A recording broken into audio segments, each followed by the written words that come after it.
Next question number 3.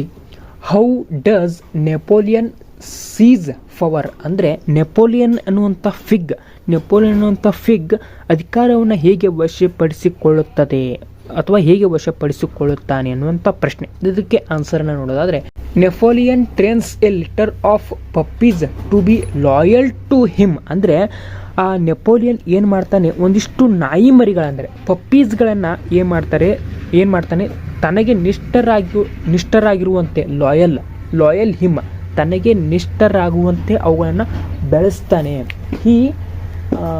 When they are fully grown, ಅವುಗಳು ಸಂಪೂರ್ಣವಾಗಿ ದೊಡ್ಡದಾಗಿ ಬೆಳೆದ ಮೇಲೆ, ಫುಲ್ಲಿ ಗ್ರೌಂಡ್ ಅಂದರೆ ಸಂಪೂರ್ಣವಾಗಿ ದೊಡ್ಡದಾಗಿ ಬೆಳೆದ ಮೇಲೆ, use the dogs to chase Snowball, ಅವುಗಳನ್ನು ಯಾವುದಕ್ಕೆ ಯೂಸ್ ಮಾಡ್ತಾನಂದರೆ ಸ್ನೋಬಾಲ್ನ ಮೇಲೆ ಸ್ನೋಬಾಲ್ನ ಮೇಲೆ ದಾಳಿ ಮಾಡಲು ಆ ಒಂದು ಡಾಗ್ಸ್ಗಳನ್ನು ಯೂಸ್ ಮಾಡ್ತಾನೆ. ಅವು ಸಂಪೂರ್ಣವಾಗಿ ಫುಲ್ಲಿ ಗ್ರೌಂಡ್ ಆದ ನಂತರ.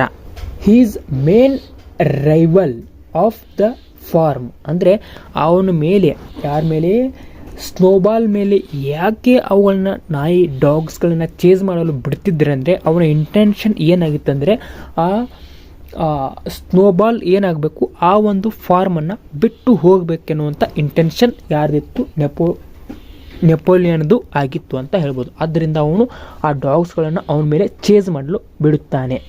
Napoleon justifies his take over by telling his other animals that Snowball. ಅಂದರೆ ಆ ನೆಪೋಲಿಯನ್ ಏನು ಮಾಡ್ತಾನೆ, ಆ ಒಂದು ಫಾರ್ಮನ್ನು ತನ್ನ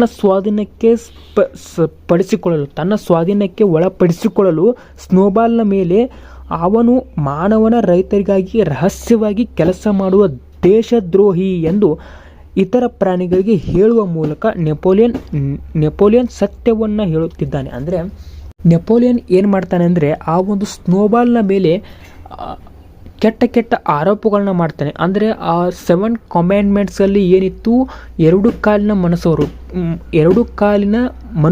2 ಲೆಗ್ಸ್ ಪೀಪಲ್ ನಮ್ಮ ವೈರಿಗಳು ಅಂತ ಅನುಶಾಸನದಲ್ಲಿ ಆಗಿತ್ತು. ಆಗ ಆ ಒಂದು ಕಾನ್ಸೆಪ್ಟನ್ನು ಇಟ್ಕೊಂಡು ಅವನು ಏನು ಮಾಡ್ತಾನೆ, ನೆಪೋಲಿಯನ್ ಸ್ನೋಬಾಲ್ ಮೇಲೆ ಅವನು ದೇಶದ್ರೋಹಿ, ಅವನು 2 ಕಾಲಿನ ರೈತರಿಗೆ ಸಹಾಯ ಮಾಡಲು ಹೋದಂಥವನು ಅಂತ ಹೇಳಿ ಎಲ್ಲ ಪ್ರಾಣಿಗಳಿಗೆ ಅವನು ಒಬ್ಬ ನಮಗೆ ಮೋಸ ಮಾಡ್ತಿದ್ದಾನೆ ಅಂತ ಹೇಳಿ ಎಲ್ಲ ಪ್ರಾಣಿಗಳನ್ನ ನಂಬಿಸ್ತಾನೆ. ಇಲ್ಲಿ ಹೇಳ್ತಾನೆ ನೋಡಿ, other animal that Snowball was a traitor secretly working from the human farmers. ಅಂದರೆ ಮನುಷ್ಯ ರೈತರಿಗೆ ಅವನು ಸಹಾಯ ಮಾಡ್ತಿದ್ದಾನೆ. Squealer makes confusing and manipulative arguments to convince most of the animals the Napoleon's telling the truth. ಅಂದರೆ ಅವನು ಹೇಳಿರ್ತಕ್ಕಂತಹ ಆ ಸತ್ಯ ಕೆಲವೊಂದಿಷ್ಟು ಪ್ರಾಣಿಗಳು ನಂಬಿದ್ವು, ಆದರೆ ಕೆಲವೊಂದಿಷ್ಟು ಪ್ರಾಣಿಗಳಿಗೆ ಅವನು ಹೇಳಿದಂಥ ಆರ್ಗ್ಯುಮೆಂಟ್, ಅವನು ಹೇಳಿದಂತಹ ಏನದು, ಅವನು ಸ್ನೋಬಾಲ್ನ ಬಗ್ಗೆ ಹೇಳ್ತಕ್ಕಂತಹ ನೆಪೋಲಿಯನ್ ಅವನು ಒಬ್ಬ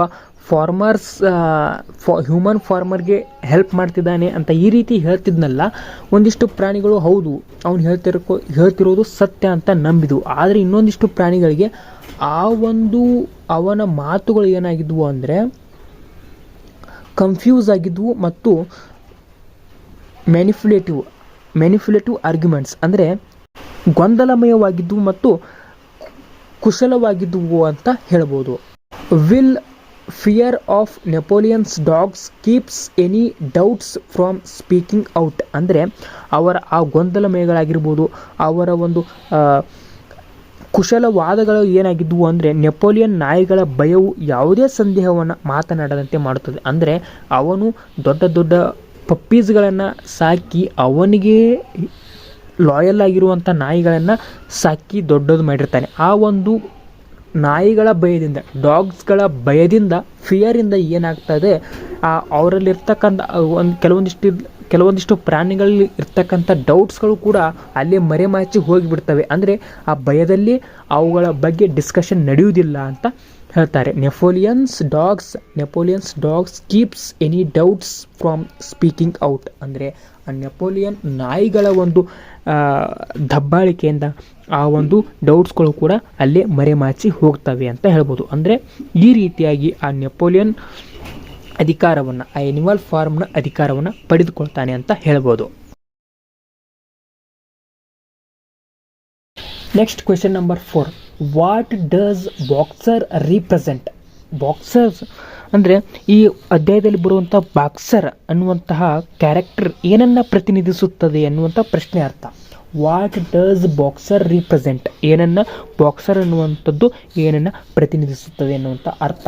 ಹಾಗಾದರೆ ಈ ಕ್ವೆಶನ್ ಆನ್ಸರನ್ನು ನೋಡೋದಾದರೆ, within animal farms allegory of the Soviet history. ಈ ಒಂದು ಸಂಪೂರ್ಣವಾದಂತಹ ಏನಿದು ಎನಿಮಲ್ ಫಾರ್ಮ್ ಅನ್ನುವಂಥ ಕಥೆಯನ್ನು ಕೂಡ ಸೋವಿಯತ್ ಇತಿಹಾಸದ ಕುರಿತು ಒಂದು ಸಾಂಕೇತಿಕವಾದಂತಹ ಕಥೆಯಾಗಿದೆ. ಈ ಇಡೀ ಒಂದು ಎನಿಮಲ್ ಫಾರ್ಮ್ ಕಥೆಯನ್ನು ಸೋವಿಯತ್ ಇತಿಹಾಸ ಅಂದರೆ ರಷ್ಯನ್ ರೆವಲ್ಯೂಷನ್ ಬಗ್ಗೆ ಹೇಳುವಂತಹ ಕಥೆಯಾಗಿದೆ. ಅದರಲ್ಲಿ ಬರುವಂತಹ ಬಾಕ್ಸರ್ ಎನ್ನುವಂಥ ಪಾತ್ರ, boxer represent the Russian worker class. ಇಲ್ಲಿ ಬಾಕ್ಸರ್ ಎನ್ನುವಂಥ ಪಾತ್ರ ರಷ್ಯಾದ ಕಾರ್ಮಿಕ ವರ್ಗವನ್ನು ಪ್ರತಿನಿಧಿಸುತ್ತದೆ. ರಷ್ಯನ್ ವರ್ಕಿಂಗ್ ಕ್ಲಾಸ್ ಅಂದರೆ ಕಾರ್ಮಿಕ ವರ್ಗ. ಯಾವ ಕಾರ್ಮಿಕ ವರ್ಗ? ರಷ್ಯನ್ ಕಾರ್ಮಿಕರ ವರ್ಗದ ಒಂದು ಸಂಕೇತವನ್ನು ಬಾಕ್ಸರ್ ಎನ್ನುವಂಥ ಪಾತ್ರ, ಕ್ಯಾರೆಕ್ಟರ್ ಏನು ಮಾಡುತ್ತೆ? ರಿಪ್ರೆಸೆಂಟ್ ಮಾಡುತ್ತೆ. Boxer does most of the work on the farm. ಅಲ್ಲಿ ಅತಿ ಹೆಚ್ಚಾಗಿ ಕೆಲಸ ಮಾಡುವಂಥ ಬಾಕ್ಸರ್ ಹೆಚ್ಚಿನ ಕೆಲಸವನ್ನು ಮಾಡುತ್ತಿದ್ದ. ಎಲ್ಲಿ? ಫಾರ್ಮ್ನಲ್ಲಿ. ಆ ಒಂದು ಎನಿಮಲ್ ಫಾರ್ಮ್ನಲ್ಲಿ ಅತಿ ಹೆಚ್ಚಾಗಿ ನಿಷ್ಠೆಯಿಂದ ಪ್ರಾಮಾಣಿಕತೆಯಿಂದ ಕೆಲಸ ಮಾಡುವಂಥ ಯಾರಾಗಿದ್ದರು? ಬಾಕ್ಸರ್ ಆಗಿದ್ದನು ಅಂತ ಹೇಳ್ಬೋದು. And his strength and size give him general dear of the power. ಅವನಲ್ಲಿರ್ತಕ್ಕಂಥ ಅಪಾರವಾದಂಥ ಶಕ್ತಿ ಮತ್ತು ಅವನಲ್ಲಿರ್ತಕ್ಕಂತಹ ಅಪಾರವಾದಂತಹ ಗಾತ್ರ, ಅವನ ದೇಹ ದ್ರಾಢ್ಯತೆಯಿಂದ ಅವನಿಗೆ ಇನ್ನಷ್ಟು ಹೆಚ್ಚು ಕೆಲಸ ಮಾಡಲು ಹುರಿದುಂಬಿಸ್ತಾ ಇತ್ತು ಅಂತ ಹೇಳ್ಬೋದು. Dear of the power. However he is illiterate and trusting. ಅಂದರೆ ಆದಾಗ್ಯೂ ಆ ಒಂದು ದೊಡ್ಡದಾದಂಥ ದೇಹ ಗಾತ್ರ ಮತ್ತು ಅಪಾರ ಶಕ್ತಿ, ಸ್ಟ್ರೆಂತ್ ಆಗಿರ್ತಕ್ಕಂಥ ಬಾಕ್ಸರ್ ಒಂದು ತೊಂದರೆ ಇತ್ತು. ಏನು ತೊಂದರೆ ಅಂದರೆ ಅವನು ಇಲ್ಲಿಟ್ರೇಟ್ ಆಗಿದ್ದ, ಅಂದರೆ ಅನಕ್ಷರಸ್ಥ ಆಗಿದ್ದ, ಮತ್ತು ಟ್ರಸ್ಟಿಂಗ್ ಅಂದರೆ ಎಲ್ಲರನ್ನ ಬೇಗ ನಂಬಿಕಸ್ಥನಾಗಿದ್ದ. ಅಂದರೆ ಒಬ್ಬರ ಮೇಲೆ ನಂಬಿಕೆ ಇಟ್ಟರೆ ಅವನು ಅವ್ರನ್ನ ಶಾಶ್ವತವಾಗಿ ನಂಬ್ತಿದ್ದ. ಹಿ ವಾಸ್ ಟ್ರಸ್ಟಿಂಗ್ ಮ್ಯಾನ್, ಅಂದರೆ ಟ್ರಸ್ಟಿಂಗ್ ಕ್ಯಾರೆಕ್ಟರ್ ಅಂತ ಹೇಳ್ಬೋದು. He was the strength and power character, and ಅದ್ರ ಜೊತೆಗೆ ಹಿ ವಾಸ್ ಇಲ್ಲಿಟ್ರೇಟರ್ ಆ್ಯಂಡ್ ಏನು ಟ್ರಸ್ಟಿಂಗ್ ಅಂತ ಹೇಳ್ಬೋದು. ಅಂದರೆ ಅವನು ಅನಕ್ಷರಸ್ಥ, ನಂಬಿಕಸ್ಥ ಆಗಿದ್ದ ಅಂತ ಹೇಳ್ಬೋದು. ಈ ಒಂದು ಎರಡು ಕಾರಣಗಳಿಂದ, ಅವನು ಇಲ್ಲಿಟ್ರೇಟ್ ಆ್ಯಂಡ್ ಟ್ರಸ್ಟಿಂಗ್ ಕಾರಣದಿಂದ, which makes it easy for pigs the trick him in to submitting to their leadership. ಆ ಒಂದು ಫಿಗ್ಸ್ ಅಂದರೆ ಆ ಹಂದಿಗಳು ಈ ಒಂದು ಎರಡು ಅವನಲ್ಲಿರ್ತಕ್ಕಂಥ ನ್ಯೂನ್ಯತೆಗಳನ್ನ ಇಟ್ಟುಕೊಂಡು, ಅಂದರೆ ಅವನಲ್ಲಿರ್ತಕ್ಕಂಥ ಟ್ರಸ್ಟಿಂಗ್ ಅಂದರೆ ನಂಬುವಂಥ ಗುಣ ಆಗಿರ್ಬೋದು, ಅವನು ಇಲ್ಲಿಟ್ರೇಟ್ ಅಂದರೆ ಯಾವುದ್ರ ಬಗ್ಗೆನೂ ಅವನಿಗೆ ಅಷ್ಟೊಂದು ಪರಿಜ್ಞಾನ ಇರ್ತಿರಲಿಲ್ಲ. ಈ ಒಂದು ಎರಡು ಕಾನ್ಸೆಪ್ಟನ್ನ ಇಟ್ಕೊಂಡು ಆ ಎನಿಮಲ್ ಫಾರ್ಮಲ್ಲಿ ಇರ್ತಕ್ಕಂಥ ಪಿಗ್ಸ್ಗಳು ಏನು ಮಾಡಿದ್ವು, ಅವನಿಂದ ಎಲ್ಲ ಕೆಲಸವನ್ನು ಮಾಡಿಸ್ಕೊಂಡು ಅವು ತಮ್ಮ ಅಧಿಕಾರವನ್ನು, ತಮ್ಮ ಲೀಡರ್ಶಿಪ್ಗಳನ್ನು ಅಲ್ಲಿ ಈಸಿಯಾಗಿ ಏನು ಮಾಡ್ಬೋದು, ಮಾಡಿಸ್ಕೋದಕ್ಕೆ ಸಹಾಯವಾಯಿತು ಅಂತ ಹೇಳ್ಬೋದು. Orwell believes that something similar has happened to the Russian working class during the Soviet revolution.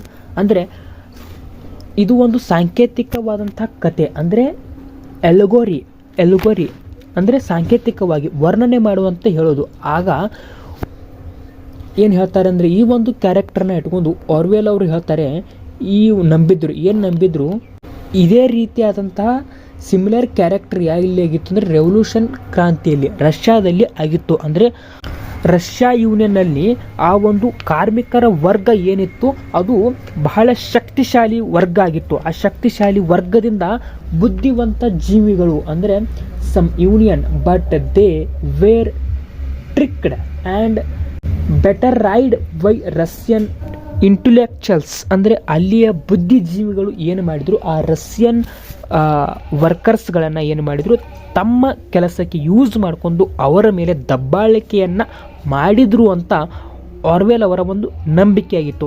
ಆ ಒಂದು ನಂಬಿಕೆಯನ್ನು ಇಟ್ಟುಕೊಂಡೇ ಅವರು ಬಾಕ್ಸರ್ ಅನ್ನುವಂಥ ಕ್ಯಾರೆಕ್ಟರ್ನ ಇಟ್ಟು ಎನಿಮಲ್ ಫಾರ್ಮ್ ಅನ್ನುವಂಥ ಕ್ಯಾರೆಕ್ಟರ್ನ ಅಲ್ಲಿ ರಿಪ್ರೆಸೆಂಟ್ ಮಾಡ್ತಾರೆ ಅಂತ ಹೇಳ್ಬೋದು. ಇಷ್ಟಾಗಿತ್ತು ಏನು ಆ ಒಂದು ಬಾಕ್ಸರ್ನ ಪಾತ್ರ.